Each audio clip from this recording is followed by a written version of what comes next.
वैसे आपको शेर व शायरी का शौक खुद भी है, लेकिन I am not very good at it, I believe. है जो है ये किस किस्म का है? मैं अप्रिशिएट कर सकती हूँ, अगर कोई और कर रहा है शेर व शायरी तो मैं उसको बहुत अच्छे से सुन सकती हूँ। अच्छा। और अप्रिशिएट, आई डोंट थिंक मेरा वो टैलेंट।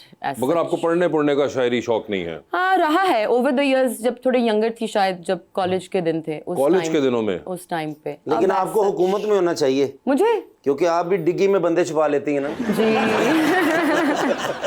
अब तो तुमने जब से ड्रामे देखना शुरू किए हैं ना तुम वैसे, मगर मुझे ये बताएं हाल क्या है आपके? हाल फिट है, बड़े अरसे बाद आपसे मुलाकात हो रही है जी। So good to see you. Likewise. कहाँ थी आप इतने अरसे? आई गॉट मैरिड, ठीक है, and then I had a baby. माशाल्लाह। सो कुछ साल मैंने अपनी बेटी की वजह से वो ब्रेक लिया, और I was a mummy in those years. जबरदस्त। एंड देन तो इतनी जल्दी क्यों शादी की? ये जल्दी थी, ये बहुत जल्दी आपने शादी कर दी। इधर तो 50-50 साल के कुंवारे बैठे हुए, तो जल्दी हुई ना।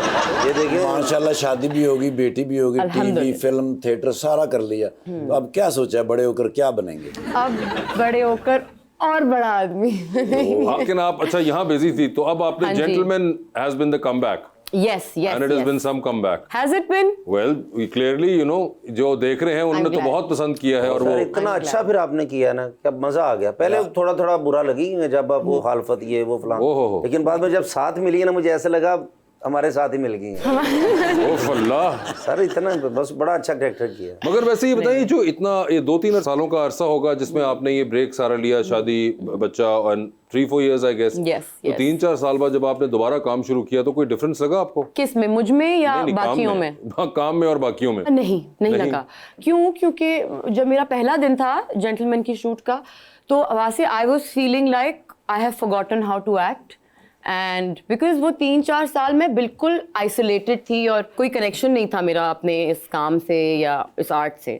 तो मुझे लगा था फर्स्ट डे कि पता नहीं शायद मैं एक्टिंग भी नहीं कर पाऊंगी और पता नहीं क्या होगा। मेरा पहला सीन यमुना जैदी के साथ था, तो मैं उस दिन बहुत नर्वस थी। लेकिन जब मैं सेट पे पहुंची मुझे लगा तो ये मैं तो कल यहीं थी फिर शायद। तो वो फिर आई थिंक इट्स लाइक साइकिल चलाना, आप कभी नहीं भूलते शायद। मगर ये आपने कहा 3-4 साल आप बीच में बिल्कुल ऑफ थी इस सारी चीज से, तो क्या आप अपने सोशल मीडिया के थ्रू जिंदा नहीं थी फैंस के अंदर और आप पोस्ट नहीं कर रही थी सब कुछ? एज सच नहीं थी। अरे ये क्या बात हुई? ये बात ये हुई कि वैसे भी before I got married and before I had a baby, मैं जब सिंगल भी थी तो मैं बहुत ज़्यादा सोशल मीडिया पे नहीं करती post. I think it's just something that doesn't come to me naturally. और मैं बिलीव करती हूँ कि आपको ऑथेंटिक रहना चाहिए, आप जैसे हैं, जो आपकी स्ट्रेंथ्स हैं या जो आपके, तो मैं कभी पहले भी नहीं करती थी। तो जब मेरी शादी हुई और वो एक पर्सनल निजी जिंदगी का मामला था, तो मैंने कभी भी उसको भी ज़्यादा।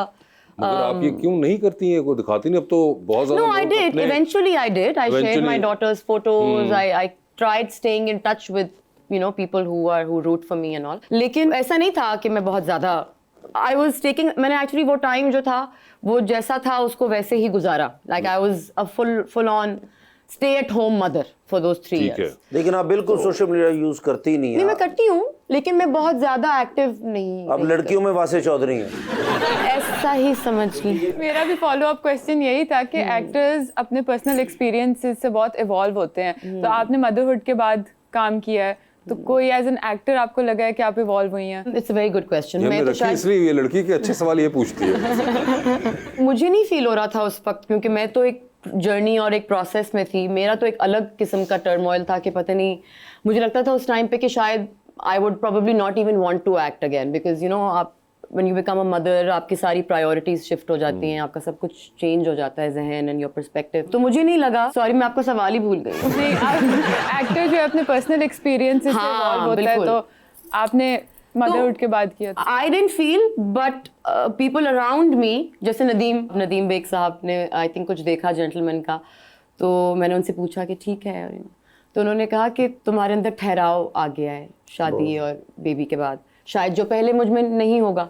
तो दूसरे लोग शायद मुझे बता सकते हैं, मैं खुद ऑब्जेक्टिवली शायद नहीं। वैसे ये जो उन्होंने कहा ठहराव आ गया, आई एम श्योर वो तो एक्टिंग की साइड से बात कर रहे थे, मगर जनरली आपकी जिंदगी में आपको लगता है ठहराव आया है? क्योंकि आप माशाल्लाह बहुत एनर्जी की मालिक एक खातून रही हैं और वैसे भी आपकी चाल जो ड्रामे में थी वो मसलन आपने खुद ही ऐसे किया था या डायरेक्टर ने बताया था? नहीं, Haissam is a very hands on director, Haissam Hussain. Sir ये बड़े खूबसूरत लग रहे थे, अब तेज से जा रहे कि उनमें उड़ा कर आ देंगे। समझ नहीं आ रहा कि ये कॉम्प्लीमेंट है। नहीं ये अच्छा मसला लगा कि बदला लेने जा रहे हैं दुश्मन। आई थिंक बस वो एक पॉइंट के बाद अपना किरदार आप पकड़ भी लेते हैं। जनरली लाइफ में आया है ठहराव? I would like to believe कि आया है, लेकिन मैं नहीं फील करती। I feel the same also sometimes. वही एनर्जी है और वही जिसे मैं कहूंगा वैकीनेस अभी तक है। हाँ, वैकीनेस तो वही है, वहीं पे है, वही है। जबरदस्त। ये बड़ा क्योंकि आपके जो एक दो एक्सपीरियंसेस मेरे साथ काम करने के हुए उसमें तो दबा के आपने अपनी एनर्जी का इस्तेमाल किया हुआ है। वो तो आपके साथ जो किया बुरे एक्सपीरियंस है ना वो तो। आप अच्छा इनके साथ काम आपको अच्छा फील होता है इनके साथ? बहुत। I wait for Wasif Chaudhary. चलो ਜਿਹੜੀ मैं दवाई यूज कर रहे हैं ना तुसी भी वो खाया करो।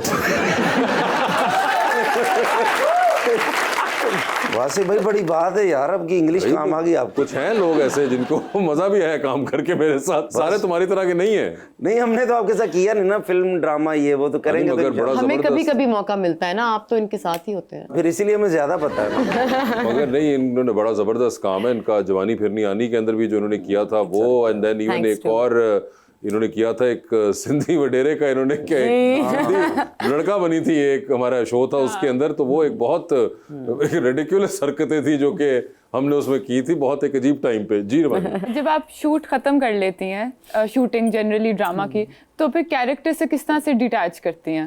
इन्होंने दस दो सारा आज सारा कोई दस नींद पूरी करनी है। I have to give it to her. बहुत अच्छे सवाल पूछ रही हैं। ये देखें आप, सड़ो जलो सड़ो शरीको सड़ो।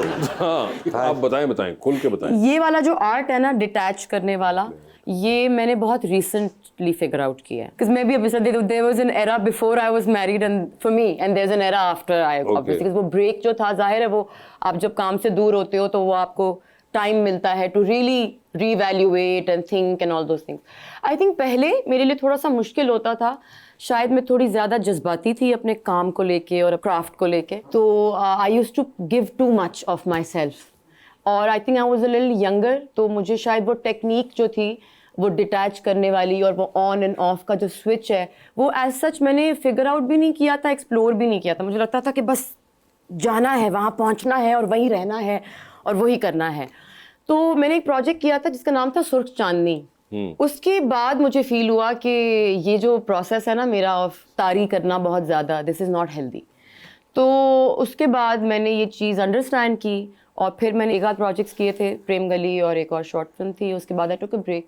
तो इस दफ़ा जब मैं वापस आई तो ये बात मेरे जहन में ऑलरेडी थी that you come to set, you get into character, it's a job, it's an art, whatever it is, you create over there, you leave it over there and you go home. Sohail ji, मैंने सुना आपको गुस्सा बहुत ज्यादा आता है। हाँ, वो ये आपको क्या किसने वजह क्या बताया है? वजह क्या है? सारी पोले मेरी खोल दी हैं। नहीं, मैं आपको आप मुझे नाम बताएं। वो बाद में हम आपको बताएंगे, पहले बात तो बताएं। Of the record. हाँ, गुस्सा नहीं मुझे आता है, मगर मुझे सब कुछ बहुत ज्यादा आता है, प्यार भी बहुत ज्यादा आता है। एक्सट्रीम है यानी कि सब चीजों का। हाँ, मैं थोड़ी सी क्या कहूँ मैं, शफकत चीमा उनको भी ज्यादा गुस्सा आता ना। इमोशनल। हाँ, मेरे लिए कोई मिडिल ग्राउंड नहीं है जिंदगी में। अच्छा। अगर मुझे किसी से लव है तो मुझे लव है, ओए होए, और अगर मुझे नहीं है तो फिर मुझे नहीं है। उफ, यानी कि टोटल काट के फिर खत्म होगी बात। हाँ, I think I am a little intense as a person, but I think I have gotten better अच्छा ऑफ लेट। ठहराव आ गया। हाँ, I would like कि ये ठहराव जो है ये आ जाए बस अब। आ गया अब, and you are happy with it. चाहिए। हाँ हाँ, आई थिंक एक इवॉल्विंग जर्नी है, आप हमेशा जिंदगी में इवॉल्व करते हैं, आहिस्ता आहिस्ता सीखते हैं, तो कोई बात नहीं।